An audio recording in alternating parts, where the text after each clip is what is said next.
luck mga kaadang ating next guest. Bata pa lang ay pangarap na niya ang maging artista, girls. Yes, kaya naman lahat ginawa niya makapasok lang ng showbiz. Siya naging singer, dancer at stage actress.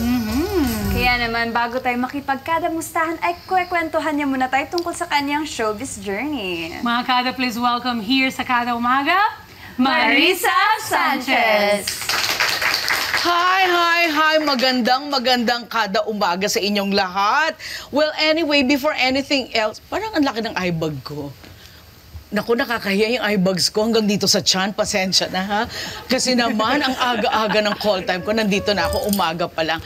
Well, alam niyo po ba, gusto ko lang i-share sa inyo sa 30 years ko sa showbiz. 30 years, you could just imagine. 30 pesos lang ang budget ko dati, ha? Well, look at me now. Ang mahal ko na po ngayon. Per kilo na po ang bayad sa akin ngayon, ha? At alam nyo ba, marami pong pagbabago. Noon, kamukha ko si Diana Meneses noon. Yes, hindi ako nagbibiro. Ang ganda ko nung araw, di ba? Well, at the end of the day, gabi na ba? Hindi pa. So anyway, like what I'm saying, kamukha ko si Diana Meneses noon. Ngayon, look at me now. Kamukha ko ang isa sa mga cameraman nyo, di ba? Ito yung mga natutunan kong lessons na gusto ko lang i-share sa inyo. Sa 30 years, grabe talaga. Ang dami kong lesson learned, hard lessons learned in life. Alam nyo ba, ito yung isa sa mga natutunan ko. Pag pala nagpapabango ka, well, Mika's Closet, to perfume na tinitinda ko, ha. Ganito pala ang tamang pagpapabango. Ganon. Ulitin ko, ha, para doon sa mga hindi nakakita. Ganyan. Yun ang tama. Well, this is Marisa Sanchez. I used to be a struggling artist. Now, look at me. I'm a professional, veteran, struggling artist. Yung pa rin pala. Oh my gosh!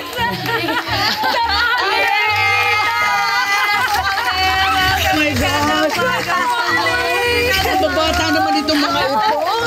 Dito na lang ako sa'yo, Diana. Beautiful! Kasi at least 20 years older ako sa'yo, di ba? Grabe! Totoo ba ito? Kaharap ko si Diana Meneses. Alam mo, I just feel like facing the mirror. Pero, itong version ay bulol. Oo nga. Bulol Pero, to. tandaan mo, yung bewang mo, ha? Parang braso ko lang. Diba? We have so many things in common. Babata nitong mga ito. Diba, babagets, Lola? Babagets? Gaganda. Mag-age lang naman tayo, Miss Marisa. Ano kaya lahat? Kumusta ka na? Ito, 19. Naintindihan niyo na yun. Oo We nga. just recently attended the Empowered Men and Women 2024. Nanalo ka rin. Diana, congratulations. Congratulations din. Grabe. Kung binibining Pilipinas, so I mean, baka matalo kita. Pero animal division ako, ha? Huwag ganun po. Marami pa akong kailangang matutunan. Kaya ito, maganda na nandito po kayo ngayon. I know. I-share mo sa amin lahat ng mga magagandang lessons. Galing mo magtagalog ngayon, ha? Bulol pa rin. Ang galing Kahit mo magtagalog. pagsasabi ng pangalan ng tao, minsan bulol ako eh. Hindi. Ganun pa, doon pa lang. Pero, yun, like you said, marami akong hard lessons din na natutunan. Yun, natutunan mo yan, ang pagpapabango, ganun pala. Ganon pala. Spring pala niya kaya bango pala ni Miss Marisa eh. Yeah. Dapat ganun yung Dapat strategy. pala may sprinkler. That's Pag right. ganun, no? So, kamusta ka naman? Well, eto, mukha lang ng anak, pero hindi. I'm very, very happy to be here. Nako, first time ko dito sa sa Net Kada 25. Umaga. Yeah. Hindi, pero suki ako ng Net 25. Ayun. Oo, mahal na mahal ako ng Net 25. I'm so happy talaga. Yeah. It's well deserved. Kwento niyo naman po sa amin, bakit ang pagiging isang artista ang pangarap mo ever since? Kasi mahirap nga ang industriya, mahirap makapasok sa industriya. Yes. Pero bakit po ito talaga yung pangarap niyo since bata pa kayo? Kasi I find it so fascinating. Lagi ko sinasabi to sa mga interviews ko. Bakit daw gusto kong talagang mag-artista? It's so fascinating. You're doing something that's not true. It's a make-believe, di ba? And then you're doing it. It's not only challenging, it's it's fascinating, di ba? I mean, I'm sure nakaka-relate kayo, di ba? Yung meron kang ginagawa na hindi naman totoo, di ba? Tapos, di ba, in front of the camera, and then, you love the glamour. Yes. Kahit na sa tunay na buhay, hindi naman ako glamorous, di ba? Simple-minded lang ako eh. I can relate. Yeah. Pareho tayo, hindi ako mahilig kumain. Mahilig ako kumain! Ako din, mahilig akong kumain. Hindi ako mahilig kumain. Actually, sa isang meal, nakaka 4 cups of rice lang ako. Wow! Konti lang pala yun. Umaabot din ako sa 6 cups. 6 cups? Hindi nga, totoo ba to? Totoo po, Miss Marisa. Hindi, mabilis lang po yung ano niya. Metabolism? Oo. Talaga ba? Pero ito po, Miss Marisa, since na-mention niyo po kanina, 30 years ka na po sa showbiz. Yes, And naisipan niyo talagang pumasok sa pag-artista. Narinig ko din po kasi na kung di ka nag-artista, ikaw ngayon ay mag-aabogado sana. Oo, gusto ko rin maging abogado. Kaya, alam mo, pinapeg ko sa mga roles, gusto ko maging abogado. May nakatanggap ka ng Wala role pa na abogado? Oo, pero gusto ko talaga. Kasi, yun naman, mahilig kasi akong, mahilig akong magtanggol. Mahilig akong, yung mga naaapi, yung mga nababash nga. Ikaw lang pala yung kailangan namin sa barkada namin, Leo. Kung may umaway sa amin, Miss Marisa. Oo, mahilig ako yung gano'n, yung basta pag alam kong tama ako, pinaglalaban ko, opinionated ako, yung ganyan. Pero dahil hindi nga ako naging lawyer, eto ako ngayon. So ngayon, Beauty queen. I love it. Ganun din ako mag-usap. Walang seryoso malalabas dyan. Kaya ito, hindi. I try to be seryoso lang. Ito, Marisa. Kung ganyan po yung utak niyo po tungkol sa ibang bagay, ina-apply mo rin siya dito sa business natin minsan? Oo. Yung parang pagiging abogado kahit pa paano. Kahit pa paano. Pero alam mo naman dito sa industry natin, less talk, less mistake. Diba? Correct. Isa yan sa mga natutunan ko sa 30 years. Kasi dati, I speak up my mind eh. Kung ano yung nararamdaman ko, sinasabi ko eh. Taklesa Delikado din ako. yun. Oo, tsaka hindi all the time pwede kang maging frank. Correct. Siyempre, kailangan din ng timing, kailangan din ng right position, right place, di ba ganyan? Approach, choice of words, most especially, di ba? Oo, talagang dapat nag-iisip ka muna talaga. Tsaka Yun ang mga natutunan yung ko. demeanor, no po. Kasi minsan may mga tao, okay, the way, whatever they're trying to say to us, tama naman, pero the way that they say They it. deliver okay. it. Oo, di ba? Lalo na mga bashers, talagang grabe na yung kanilang freedom of speech. Oo nga naman din talaga. Oo, Lalo na below may the social belt na kung media. minsan, kaya nga. Di Pero ba? teka, kung 30 years po kayo sa showbiz, may bashers din noon? Hindi. Ang bashers mo noon, actually, sarili mo. Oh? Kundi sarili mo, reporter. Aha, true, no? Yung mga tabloid, mga ganon. Oo. Sa mga pagkakamali mo pa lang, madidistraught ka na kaagad eh, di ba? Pero ngayon, parang kahit wala ka naman, well, gumagawa ka pa rin ng mali kasi hindi ka naman perpekto, tao ka, di ba? Pero kahit kunwari konti lang, slight lang yung mali mo, grabe nilang anong tawag doon? I-hype. Correct. Oo, i-hype yung mali mo. Usually, ikaw lang naman ang nakakakita minsan. Or hindi mo pa nga nakikita yung mali mo. At ngayon, real time Nakakati na naman po, ako no? dito. Kasi ang bilis na mag-post ng mga tao. Kaya kahit anong gawin mo, ang dali nilang i-post. Share na lang. Pero feel ko, kailangan rin malaman ng mga bashers. And of course, supporters niyo po na you really started from the ground up. So, nabalitaan po namin na nag-start ka bilang orchestra member. Tapos yung starting talent fee niyo daw po was 30 pesos. Totoo yun, Yan 30 yung pesos. Nelson Marisa Mono. Pero nung time na yun, mahal na yun. That was 1980. Kasi bago ako nag-limelight, singer muna ako sa orchestra eh.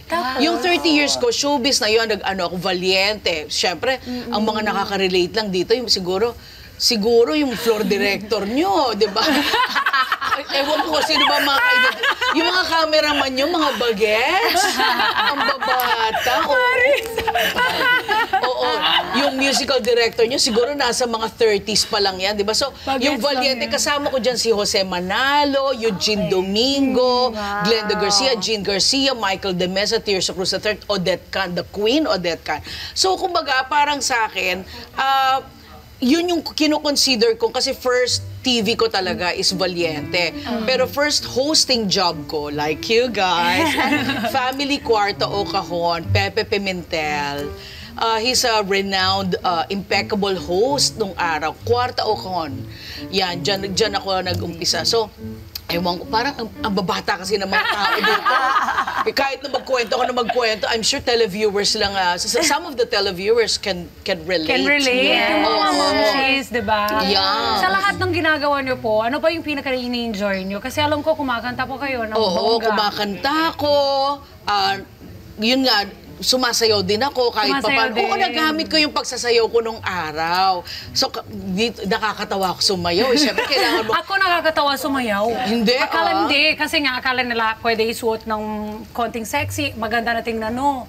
Nakakatawa din ako Ay, sumayaw. hindi. Nakita kita sumayaw. Ang galing-galing mo.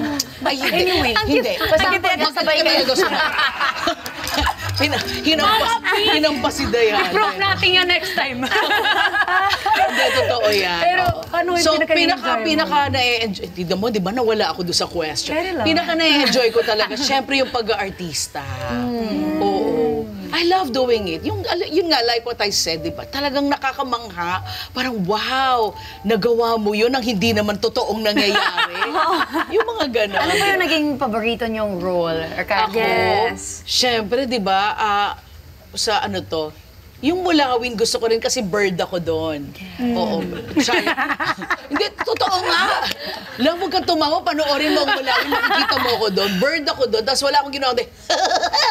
Puro ganun lang ginagawa. Puro ganun lang ginagawa ko. Ang galing! Oo, di ba? Challenging, di ba? Challenging yung- Oo, tapos meron kang pakpak na hindi naman totoong pakpak. Lumilipad ka, naka-harness ka, hindi ka naman talaga lumilipad. Gumaganon ka. Nakakatuwa din oo. talaga. Pero mukha akong manananggal habang gumaganon. Pero yung challenging sa akin, yung mga anghel na walang langit. Oo. Bata pa nun sila, Miles Ocampo, Charlene Yun San po Pedro, napanood ko Nash nung Adams. bata ako. Oo, nanay ako doon. So, teacher ako doon. So, yun talagang sa akin nagustuhan ko yun. At that time, hindi pa ako nanay noon. Dalaga pa ako noon. So, you started 1994. 1994 in Valiente. Doon, maid ako doon. Okay, ang dami na pong rules. Yeah. Ito po, Miss Marisa, since sobrang tagal nyo na din talaga sa showbiz and marami na nangyari, ano po ba yung mga highlights na or mga favorite parts nyo sa career nyo as artista? Yung nanalo kami. Di ba? Hindi kasi, lagi na lang akong good for a laugh. Hindi naman ako sobrang galing na singer, but I'm a good singer, pero sakto lang. So, laging gano'n, pag nakikita ko sa mall, ay, si Marisa yung singer, oh. Ay, si Marisa yung, yung komedyante. Iba-iba? Oo, parang considered lang ako good for a laugh. Tapos, first time, matatawag na ako, si Marisa yung artista. Yun. So, recently lang yan sa Empower. Tapos, meron pa ako tomorrow sa Legacy Awards naman. Congratulations. Award pala si Miss Marisa. As versatile actress, singer, comedian. Nung tayo noon, seasoned actress, comedian, performer. Di ba? Congratulations. Congratulations, Marisa. And in line with singing naman, meron akong tanong sa'yo kasi daw, balita ko, one time, naging paus ka. O, hindi one then, time. Lagi yan nangyayari sa akin, yung pausa ko lagi. Kasi syempre, bata ka palang, kumakanta ka na. So, yun yung mga, hindi naman sad or bad experiences, but challenging experiences, I must say. Kasi, ang hirap kumanta ng paus ka, di ba? Yun nga lang nagsasalita ka, nahihirapan ka. But you have to, you really have to go through. Kailangan mairaos mo, yun. So, yun yung mga challenges na nangyari sa buhay ko, na kahit paus ka, you still have to sing. But, nevertheless, I don't like singing. Talagang, pag-aartista talaga yung gusto ko. Yun po talaga yung nasa heart mo. Kaya lang, mas sabi ko nga sa inyo, per kilo ang bayad sa akin sa pagkanta. Pag kumakanta ako, ang laki-laki ng talent fee ko. Tapos pag umaarte ako, tama lang. No, magaling. Magaling. Kaya ito, ano pa ba ang pangarap mo? Pangarap ko, Meron pa ba? to be honest, longevity. Yun Yes. lang. Ayoko ng sobrang sikat ako, ayoko din naman ng walang-wala ka. Gusto ko yung nandiyan ka lang, may trabaho sakto ka. lang. Di ba, may ginagawa ka. Yung longevity lang. Ano nga ako, sabi ko nga sa'yo, simple-minded person ako. I like that. Mukha lang akong rock, pero hindi. Simple lang. A simple one. With simple dreams. Yeah, simple person. Yeah. Pero multifaceted ka rin po. Sabi nila kasi nga, Yes. when we talk about impersonating, di ba? I believe that the highest form of flattery is impersonating. Pero it's just one of the things that I do. Hindi ako nag-focus sa kanya. Kasi nasasaktan ako sa yung mga millennials, Gen Zs ngayon na kasi uso ngayon, when you're talented, when you have something to show, hindi katulad dati, ibang tao ang magpupush sa'yo. Ngayon, ikaw na. Oo nga. Oo, so hindi Iba, ko, no? hindi ko binibenta yung sarili ko. So, yung ibang nakikita nila na nag-impersonate ako, tapos sinasabi nung iba, lalo na mga bata ngayon, na parang, ba't ginagaya mo yung mga nanggagaya?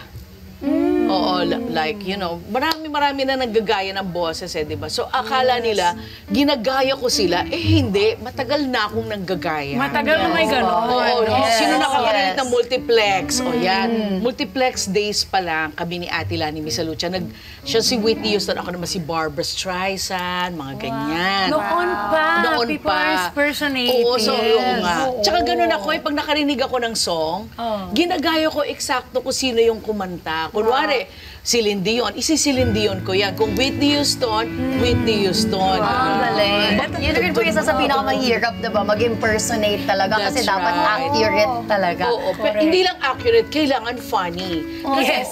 if you will do it exactly, parang Wala lang. wala na. Parang, ang galing Totoo. ang nagaya niya. Pero it has to be laughable. Yes, that's her humor, Oo, diba? para dapat yung tatawa yung tao. Yung Kaya ganyan. gusto na namin gawin yan sa'yo ngayon yung playtime namin. Kaso, bago yun, gusto na pa rin namin itanong sa'yo dito tungkol Kinakabahan sa ako. Bajiana sa Dahil book. sabi nga po namin na ikaw ay multifaceted. So, hindi ka lang kumakanta, umaarte. Sumulat ka rin ng isang libro Oh, na yeah. farewell Oo, slam book. Pwede mo ba kaming kwentuhan Sige, brief lang tungkol to. sa librong ito? I did this I wrote this during the pandemic. Oo, kasi parang life is uncertain, time is fleeting, di ba? Correct. Hindi mo talaga masasabi ang buhay mo, di ba? Kahit na bata ka o matanda ka, may cancer ka o wala, you don't know. Minsan nga, nauuna lang yung naglalakad lang sa kalye, tinamaan ng kidlat, di ba? Tegi na. Hindi mo masasabi talaga, di ba? Oo, totoo. So Totoo sabi yun. ko, I want to, during my lifetime, gusto kong magbigay ng impact sa mga tao na, alam mo yon, importante yung nasusulat mo kung ano yung actually this is Ayun, okay. the one. Oh, yes. Ayan, This mga book is kada. it's more of celebration of life. It's a journal actually. It's not all about passing on, 'di ba? Pero hindi to ma-appreciate ng mga katulad nyo, di ba? Oy, baka ma-appreciate ko yan. ma-appreciate namin Ang dami kong napinagdaanan sa buhay. Hindi kasi ito, nag-umpisa to sa isang friend ko na yung mommy niya nag-pass on. Tapos, cervical cancer, tapos ayaw ng mga ganito. Bilin-bilin. Kunwari, kayong magkapatid kayo. Gusto ko, anak, carnation ang ano ko, ha? Ang flowers ko sa wake ko. Tapos, ang sinabi daw sa kanya, Gerbera, sino na totoo sa inyo? Diba? So, importante to at least, hindi na hearsay, yung mga ganyan. Oo, tapos meron akong na-meet sa isang bookstore, naghahanap siya ng ganito, nakaturban siya, tapos parang feeling ko metastasize na yung ano niya, tapos wala na yung isang ano niya. Tapos, alam niyo ba, hinanapan siya ng parang, meron ba kayong death pad? Yung gano'n. Ay, wala kami ganyan.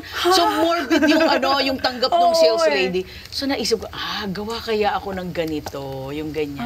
Para nandito na lahat. Parang last will and testament to eh. Pero in a positive Na positive way. Oo, wag niyong isipin na negative to. Yun, Diba? maganda Ayun. yun. Is this available? Yes, it's available at Shopee. For only 950 pesos. Okay. Actually, dahil gusto kong ibigay, sorry, hindi ko kayo nakilala. It's okay po, Miss Marisa. Bibili It's okay po kami. Yes! So, sa'yo na lang yan. Mag-order Thank you. kami. Bibili kami, Miss Marisa. Malay niyo yung writer niyo, he'll have me again here. Bigyan ko na kayo. Sige. Gusto niyo pati mga cameraman niyo, bigyan ko na rin. I'm sure you will be back here. Pero bago yan, last lang. Pinagdidiskitan ko yung mga cameraman. Nakakahiya. Anong no? sekreto, Marisa, para tumagal tayo ng 30 years sa showbiz? Yes. Alam mo, sa akin one word, awareness. Nandun na yun, natatakal na lahat. Awareness. Actually. Awareness. Yun lang, awareness lang. Aware ka lang dapat. Kasi, syempre, nung bata tayo, insensitive tayo, di ba? Tayo basta Insensitive tayo. Hindi lang kasi yung mga bata minsan. yung mga isip bata din, di ba? Oo. Insensitive tayo, di ba? Kasi ako, I must admit, I was insensitive when I Ako was din, young. when I was Di young, ba? oo. Parang we do what we wish. Yes. We do what we want. Hindi na Yes. natin inisip, tama ba to? Mali Minsan ba to? impulsive tayo. Will that Yes. affect anyone around Oo, us? around diba? us. Not only the people around us, ourselves. Us also. Correct. Diba? Sometimes we're our own enemies, diba? Yes, Sabi nga nila. ourselves. Hello mga Kanet 25! This is Diana Menez and for more Kada Umaga updates, just click the subscribe button and follow us on Net25 social media pages at Net25 TV and at Net25 Entertainment.